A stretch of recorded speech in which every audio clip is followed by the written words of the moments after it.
You ask Tiger to solve. This deals with linear equations with one unknown. The final result is k equals -3. Let's solve it step by step. Group all k terms on the left side of the equation. Add k to both sides. Group like terms.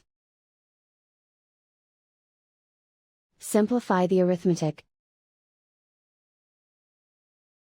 Group like terms.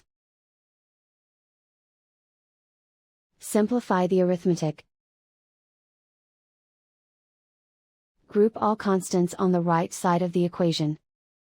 Add 5 to both sides. Simplify the arithmetic.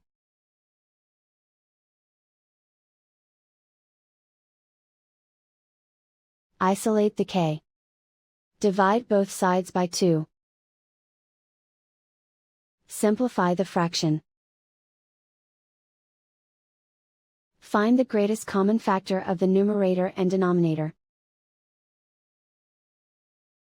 Factor out and cancel the greatest common factor. And so the final result is k equals -3.